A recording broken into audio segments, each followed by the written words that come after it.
Wala nang maraming paligoy-ligoy pa, diretso sa punto na. Maiksi lang ang komentaryo, pero diretso sa punto. Maraming kuro-kuro, may tiwali, may totoo. Dito, sa Puntong Diretso tayo. Punto Diretso. Nakita ko po yung tao at pinabasa niya po sa akin yung isang salaysay na nakaporma na po. Binasa ko po. Yun pong salaysay na yun ay nagsasabi ng kanyang pagkalungkot at siguro pagkabahala, sabi niya, na bakit nangyayari sa ating bansa ito. At nalulungkot siya, Mr. Chair, sapagkat meron siyang partisipasyon doon eh. At nung makita ko ang kabuuan ng kanyang salaysay, meron po siyang personal na kaalaman para ikonekta si Representative Saldico kay former Speaker Martin Romualdez. Sabi ko, hindi ako pwedeng magtagal, nabasa ko na ito, hahabol ako sa aming sesyon, alas 3. Pero kung talagang ikaw ay voluntaryo mong gustong gawin yan, sang-ayon sa iyong nilalahad dito, di sige, i-finalize mo yan. At gusto ko, ipanotaryo mo sapagkat hindi po pwedeng hindi notaryado yan. At kung buo ang loob mo at talagang yan ay matagal mo nang iniisip, pumunta ka ako bukas ng umaga sapagkat meron kaming pagdinig. Mr. Chair, nandito po yung tao at hawak ko po yung ilang piraso ng kanyang sinumpaang salaysay. Kung po pwede po sana natin siyang tawagin ngayon, para ngayon siya po ang mismo maglahad ng kanyang salaysay sa ating gitna. Okay, you may call him. Mr. Chair, I'm calling Mr. Orly Regala Gutesa para po humarap siya sa atin. Mr. Gutesa, kayo po ay umupo dito sa may gitna.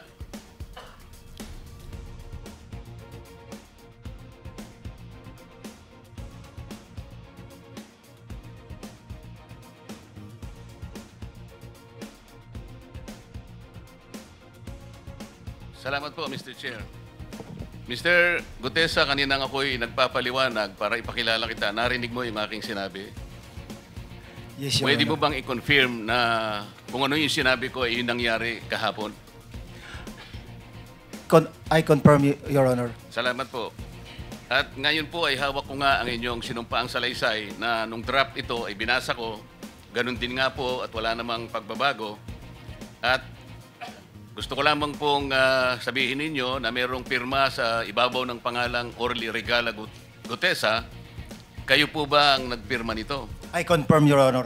At gaya po ng sinabi nyo sa akin kahapon, voluntaryo ninyong ginawa ito at wala namang namilit sa inyo. At katotohanan yan, ako nga po ay ininyayahan nyo para makita ko yung inyong salaysay. Yes, Your Honor. Ito po ay pinanotaryo ninyo. Nakikita ko rin po. Totoo po ba itong notaryong ito? Totoo po, Your Honor. Okay. Ngayon, kayo na po ang magbasa para sa ganun ay marinig po ng buong kapulungan. Pwede po niyong basahin ang inyong salaysay. Ayan, hindi na magre-reklamo niyan si Marcoleta. Kasi sabi ni Marcoleta parang pinoprotektahan nila Senate President Tito Soto at ni Blue Ribbon Committee Chairman Ping Lacson. Pinoprotektahan daw si Saldico at si Romualdez. Wala daw mga testigo laban kay Romualdez. O ayan, nang may testigo si Marcoleta, yung Orly Gutesa, yung security ni Saldico, kahit wala dun sa listahan ni Lacson, pinagsalita yung testigo ni Marcoleta, itong si Orly Gutesa. Itong si Orly Gutesa, ayon sa kanya, dati siyang sundalo, Marines. Ngayon, naging security, bahagi ng security ni Saldico. At marami daw sila, 90 sila. Grabe nga. Sabi nga ni Marcoleta mismo, para pala kayong isang kumpanya, isang kumpanya na kayo ng sundalo na nagsisecure kay Saldico. Yun pala dahil matindi naman ang sinisecure, pera na bilyon at hindi lang isang beses, napakaraming beses daw nilang ginagawa yun. Parang sa kanila normal na yung maghakot ng pera. Ang tawag daw nila dun sa pera ay sa basura, yung mga maleta na yun, basura. Ang code nila basura, pero hindi pera yun. Ang laman daw ng mga maleta 48 million. May pagkakataon ayon dito sa testigo ni Marcoleta na si Orly Gutesa, 46 na maleta. Tapos iniwan nila yung 11 kay Saldico. Tapos yung 35 pinadala ni Saldico para kay Romualdez doon sa McKinley, bahay ni Romualdez. Pumupunta kami sa 28 Ladybug Corner, Dragonfly, Valle Verde 6, Pasig City. Tagabuhat lang ako ng malita ng basura. Ang ibig sabihin ng basura ay malita na may lamang pera. Ang bawat malita ay may lamang humigit kumulang 48 million pesos. Kalimitang dinadala sa bahay ni Congressman Saldico sa Valle Verde 6 at tinatanggap naman ni Mark at ni Paul. Pagkatapos naming may baba ang nasabing basura, ipinapasok sa bahay ni Congressman Saldico sa Valle Verde 6 at binibilang ni Mark at ni Paul. Alam ko na ang laman ng malita ay pera sapagkat nakita ko si Paul na binuksan ang malita at inilabas ang laman para bilangin. Pagkatapos, mabilang ang sinasakay namin sa mga sakyang patungo sa Horizon Residence Taguig. Pagdating sa Horizon Residence, dumidiretso kami sa basement upang maibaba ang nasabing basura at dalhin sa unit ni Congressman Saldico sa 56th floor sa nasabing lugar kung saan siya nakatira. Bago ibaba ang nasabing basura, ito ay bawas na.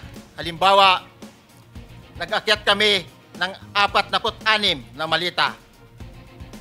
Ibababa lamang namin ay 35 malita para i-deliver sa bahay ni House Speaker Martin Romualdez. Ganun.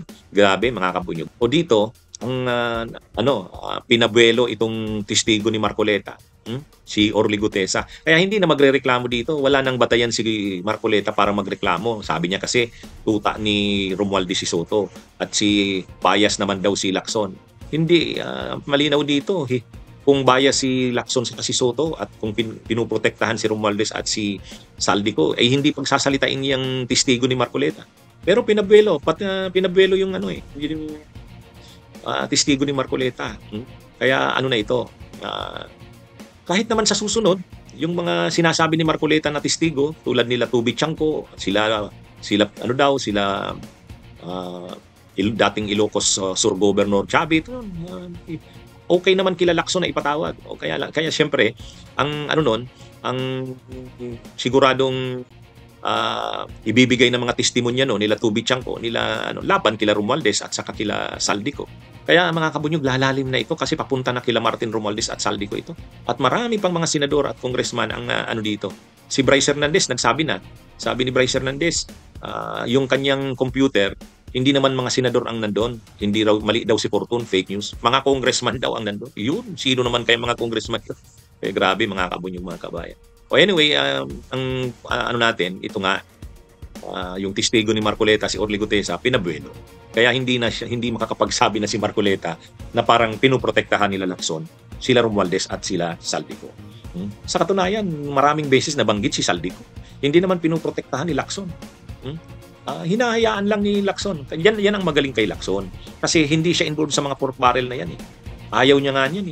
Yung mga insertions na yan, ayaw niya dyan.